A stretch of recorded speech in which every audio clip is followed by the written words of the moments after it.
Hey friends, welcome back to my channel. If you're new here, thank you so much for tuning in. Today I'm going to sing you a tale of how I survived 90s diet culture. Oh shoot.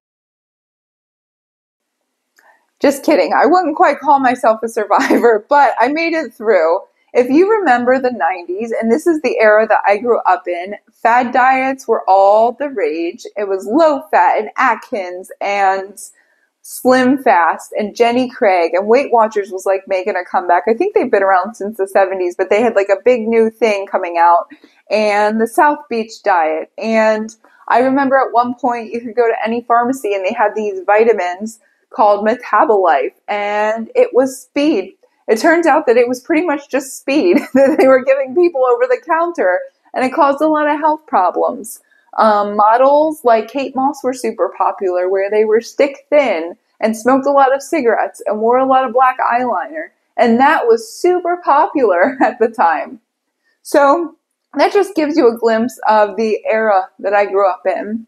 The female role models in my life were beautiful, amazing, smart, funny people who really didn't understand their own value and didn't have a ton of self-esteem and self-worth.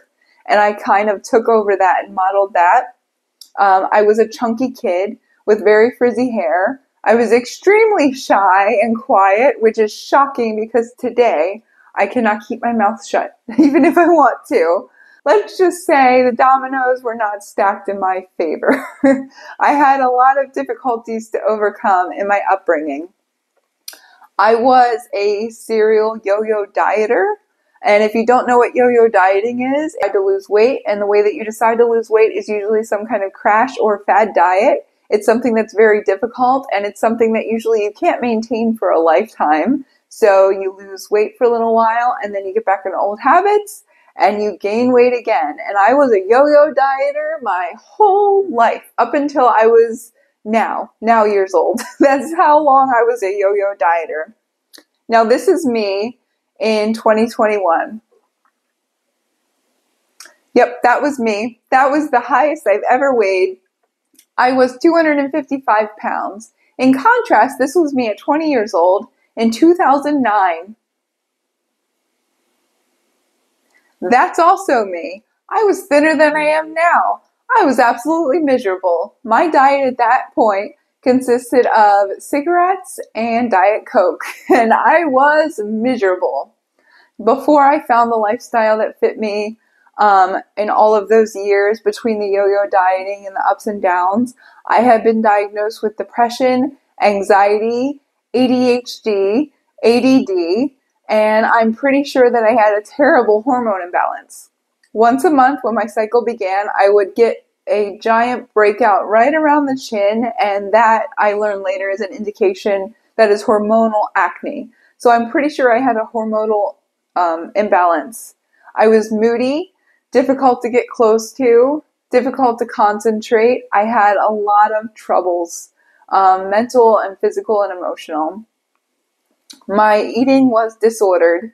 So not just with the yo-yo dieting, because again, I'm a quantity eater, which is a really fancy way to say my natural inclination is to binge. I was a binge eater, and I struggle with that. I had gone through eating troubles regarding restriction and not always keeping my food down, and I just had a really, really difficult time. In 2009, I met my husband, and that was the picture that you saw. That was right around when I met him.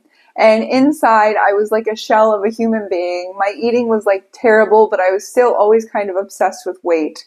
I was a person who equated my weight with my self-worth. So if I was a heavy weight, I had no self-worth, and I wasn't valuable to anyone, and no one would love me. But if I were thinner, then I had value, and I thought this, and that was completely wrong and twisted. And looking back, I wish I could just go give myself a big hug and say that that is not right and you're going to be okay. But at the time, I didn't know that. And I had no real clue as to how to lose weight. I just thought if you wanted to lose weight, you had to go on these crazy diets. I used to look at other people who could balance themselves and find that inner peace, and I just thought that's for other people, not for me. I was just not destined to live like that.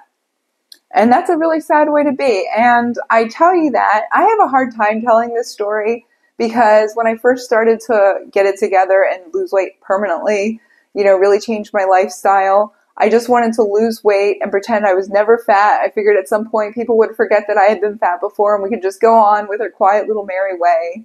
But going through all of this, I realized that people have shared with me their stories and their journeys, and it made me feel like I'm not alone. So maybe if there's somebody out there who's gone through these same struggles, I want you to know that you are not alone. I went through it. I went through it all. I tried, I think, every diet under the sun. I tried every eating problem under the sun, and none of it worked. And I want you to know that you don't have to live that way. You have self-worth. You have value, and don't listen to that voice in you, okay? So anyway, let's continue on with our journey. I struggled with my weight. After I met my husband, I stopped all of those things. I got away from an environment that kind of kept me into those bad eating habits, and I quit smoking cigarettes, and I kind of went back to school. I started feeling really good about myself, and with that, I actually started to gain weight.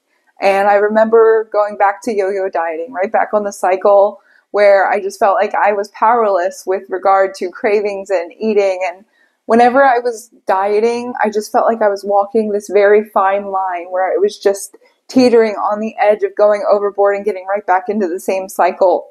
And it's just a terrible way to live. It's so uncomfortable. You just feel like you're always on guard and you can't be comfortable in your own body. You can't just relax. It's a terrible place to be. Cut to getting married and having my first baby. After I had the first baby, I struggled with postpartum depression, and this was 2013. I had terrible postpartum depression, terrible anxiety, and I had gained a ton of weight. About 6 months after she was born, I decided to get it together. I started reading books on nutrition and health, and I actually started to eat in a healthy way. I ate in a balanced way. I ate complex carbohydrates, and I ate a lot of vegetables and a lot of fruit, and I dropped a ton of weight. And then I got pregnant with my second daughter. Same thing, I had her, and I struggled with my weight. But at this point, I was diagnosed with ADHD, and I was given the medication Vyvanse. And for me, it just kills your appetite, and I was sort of using this as a diet pill. And I lost a lot of weight, and I got back to where I sort of felt like dead inside. I had not addressed any of the issues with my eating.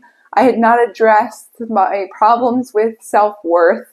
And when you have two babies, and my husband worked quite a bit, I didn't realize my identity was kind of gone. I was a stay-at-home mom, and I just really, really struggled with postpartum depression and anxiety and the whole nine. Cut to a few years later, I had two young children, and my marriage hit a wall. We had a lot of struggle with that, and there was a lot of stress there. And then on top of that, our finances hit a wall, and we had a lot of problems with our finances and with our marriage. And then right in the midst of that, my mother, who had COPD and a pacemaker, started to go downhill. And she went downhill for 6 months, and I watched my mother get sicker and sicker and sicker until eventually she went onto hospice and passed away. All of these things piled on me, and at some point I quit the Vyvanse, and while we were going through all of this, I really didn't stop and take inventory of what was going on. And I remember when my mom finally passed, that grief kind of sitting on me. And at that point, we had our finances were kind of getting back on track, and my marriage was just, we'd settled things, and it was like the dust was settling. And I remember about a month after she passed, I went to go put on my jeans, and my jeans didn't fit. And I thought, what in the world is going on? And then I looked in the mirror and realized for months, I don't even think that I had looked in the mirror. I had ballooned up, and I was just starting to gain weight, and I didn't really quite understand why. I didn't realize all of the grief that had been on me, and it was finally catching up. And before this point, we didn't attend church. I grew up in a secular household, and I had not really I'd always prayed. I always knew that God was there, but I wasn't a religious person. And I didn't have a good relationship with God, and I didn't have I didn't have friends, I didn't have a social circle, and I didn't have people that I could like go to in times of crisis. I didn't have like a community. And I did have my husband, and for whatever reason, and I thank God for this, one day he said, we should start going to church. And I was like terribly nervous, but we started going to church. And I remember that was sort of like a turning point in my life. And I was still a bit of a train wreck. I still had all of these issues with anxiety and self-worth. And I was just kind of like a grouchy person. Inside, I was just very negative and pessimistic and not super fun to be around a lot. I mean, I could put on a good show, but then at home I was just like a miserable person inside. And the Lord really started to open me up. I got baptized, and I still wasn't all the way there. I was still only half in. But I remember it was February of 2021, where in the peak of just everything was July of 2021. And I remember it took until February of 2021 when I realized my health is really poor. I'm bigger than I have ever been. And I said, I gotta lose weight. But it was the first time where I really said, I don't need to just lose weight. I need to change my life. And I remember seeing all of these people who had found the Lord and their come to Jesus moment, and the Lord really transformed their life. And I thought, well, that's for everybody else. That's not for me. I don't know how that works. And I remember being at such a desperate point and really crying out to God that I needed to fix something in me. I can't keep living like this. I was 33 years old. I was 255 pounds, as you saw in that picture, and I was waking up with inflammation and pain and anxiety and depression and mood swings and hormonal imbalances and high blood pressure. And I remember thinking, I'm 33 years old. If I keep going this way, where am I going to be in 10 years? You can't keep going like this, So in February of 2021, I got up one day and I said, you know what? I'm going to do baby steps, one thing at a time.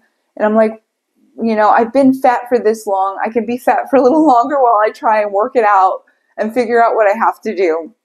So I woke up one day, I think it was February 15th, the day after Valentine's Day, and I said, I'm going to give up dessert. I remember because I was like, I need something easy. If I look at a table, I know what dessert is. If I just avoid it, then I have achieved my goal and I'm fine. I gave up dessert and I started going for walks. And a month later, I probably felt 25% better. And I thought, okay, this is okay. I can do this. So then I embarked on a ketogenic diet. A ketogenic diet is where you have, I think at the time I was doing 25 grams of carbs or less per day. So it's more of a protein, fat-based diet, but you still do allow carbs and vegetables and fruits and things like that as long as they're, lower carb and lower glycemic index. And I did that for a little while. And I remember thinking, I feel another 20% better. This is actually kind of working out. And I started to gain confidence in myself, and it was something livable. I could still, enjoy, and it was a way of finding balance. And I maintained that for a little while until about November, and I was just sort of hitting a wall again. I think I was just bored with the diet, and I was still craving sugar. I was still craving carbohydrates, and I was struggling again, and I hated that feeling. So then I tried intermittent fasting, and that's where you eat one meal a day. Now, I learned that if you have binge eating disorder or a serious sugar addiction, intermittent fasting can be an excuse to just binge. And when I was doing intermittent fasting, I thought, well, I can eat whatever I want. I wasn't even counting carbs. I wasn't doing keto. I was like, I can just eat whatever I want, one meal a day. Well, adding all of those things in and allowing myself that just made one giant binge fest in the day. And I'm not going to say that I did that and fell off the wagon and gained a bunch of weight. I didn't, but it wasn't livable for me. I was miserable. I found myself thinking about that meal all day. I started to become obsessed with food again, and I didn't want to live in that prison anymore. So in December, I remember praying and really thinking about it and saying, I can't live like this. I can't keep doing this. I think intermittent fasting is wonderful, but the way that I was going about it was wrong, and I knew that I had to find something that I could truly live with. So I was looking up for something with keto, and I remember these carnivore people came up in YouTube, and I thought, well, that's nuts. Well, I flirted with the idea of carnivore until finally I was telling my husband, I went to my husband one day, I'm like, there's this weird diet and it's carnivore and you just eat meat and it's probably a bad idea, right? And I thought it was going to be unhealthy and I was like, you can't live like that. And then I saw an interview with Kelly Hogan, a great influencer in the carnivore diet, and Dr. Ken Berry, another great source. And I will link their pages below and the interview I saw below. And she had talked about being on the carnivore diet for 13 years. And then I was sold. I'm like, you know what? If somebody can live like this and it's fine, I'm going to try it. So December 21st, 2022, I said, you know what? Let's do it. And I started the carnivore diet. And it took me 3 whole months to get adapted. It was not an overnight success. I was dedicated because I was in it for the long haul. And a lot of the carnivores said that it killed their cravings for sugar, which is something that I desperately needed. Because that's why I always felt like I was teetering. I was like one M&M away from falling into a binge and old patterns.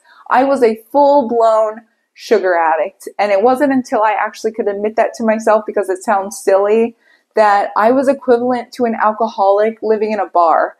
You know what I mean? With all this stuff. I was like, the only way I'm ever going to eat right and feel confident and comfortable in my own skin, in my own life, and living in a life where there's food everywhere is that I need to kill these cravings for sugar once and for all. And the carnivore diet did it for me. It didn't happen right away. It took me 3 months. And the reason why it took me so long, and if you're considering carnivore, I'm giving you this advice. It took me so long because I was still drinking diet sodas and I was still drinking electrolytes with sweeteners and things of that nature. And someone said, if you're on carnivore and you're drinking diet sodas and you're having artificial sweeteners, it doesn't matter if it's real or fake, it's going to cause you to crave sugar. And as soon as I went on carnivore and then quit all of the artificial sugars and sweeteners, it was like magic. My cravings for sugar finally subsided for the first time in my life. I can be around sweets, and I love to smell sweets. I know that's kind of weird, but I can smell sweets and be around them and not have any desire to eat them whatsoever. I've learned that I truly am a sugar addict, and some people don't realize it. They know that they're addicted to sugar, but it's like, I'm still going to eat a little bit of sugar, and you're just keeping yourself craving that sugar, and it's going to be a hard road. If you're a balancer, God bless you, and you can manage. But if you're someone maybe like me who's a quantity eater, but you're also addicted to sugar, and if you have like a little bit of sweets and then it just snowballs into like not having any control over it, then maybe the carnivore diet is something you might consider, or giving up artificial sweeteners and sugar in general might be something that could really be of benefit to you, and I highly recommend it. So I did this carnivore diet. It took me 3 months to get adapted, and I never looked back. When I started the carnivore diet, I had lost about 40 pounds doing other methods in the intermittent fasting and the ketogenic diet, and back to just giving up desserts. After the carnivore diet, it took another 6 months, but I lost another 50 pounds. So currently I am 167 pounds. So I've lost almost 90 pounds, and I am totally happy with that. I have absolutely no inflammation. My acne completely cleared up. I don't struggle with anxiety. I don't struggle with depression. I no longer have a hormonal imbalance. I have not had a single cycle. Every once in a while I'll get a random zit. I'm a human, it happens. But I have not had a breakout in my chin or any hormonal breakouts since I've been on this diet. I do not have symptoms of ADHD. I can control my impulses, so I don't have any of those impulse control issues that I previously had. This diet has truly revolutionized and saved my life. Now, I have said before, and I'll say it again, the carnivore diet truly is not for everyone. If you have a gallbladder that doesn't function properly or perhaps some liver issues, I've heard some people who have polycystic ovarian syndrome struggle with it. I've had some people with PCOS that actually it's helped clear it up for them. I've heard that. But I know that there are some people and their circumstances where the carnivore diet isn't right for you. However, if maybe you're like me, maybe any of the things that I've told you today you can relate to, then maybe carnivore is something that you might consider. And if you have a sugar addiction, and this is something that you have to work out between yourself and God, but if you can look in the mirror and really take inventory of your eating habits and how you go about food and your approach to sugar, you might have a serious sugar addiction. And it's not something silly, and it's not something to be taken lightly. It's something that perhaps you could really truly understand about yourself, and maybe it's time to make some changes in that direction. Maybe this video has nothing to do with you, and you're just kind of nosy and curious about where I came from and why I'm here. Well, either way, I'm so grateful to you for watching this video. I don't have anything else to add. If you have any questions for me, please put them below in the comments. I'd be happy to address and answer any of them. And I just want to take a second to show you my shirt. Hey friends, Run Carnivore Run. This is a shirt that was given to me as a gift from a good friend and one of my first subscribers and one of my biggest supporters and one of the kindest people I've ever met. And I want to thank you, Cheryl. Thank you so much for this shirt. It's now my favorite shirt, and I'm going to wear it and remember you always. So that's all I have for you today. Thank you so much for listening. Please like and subscribe for more content. God bless.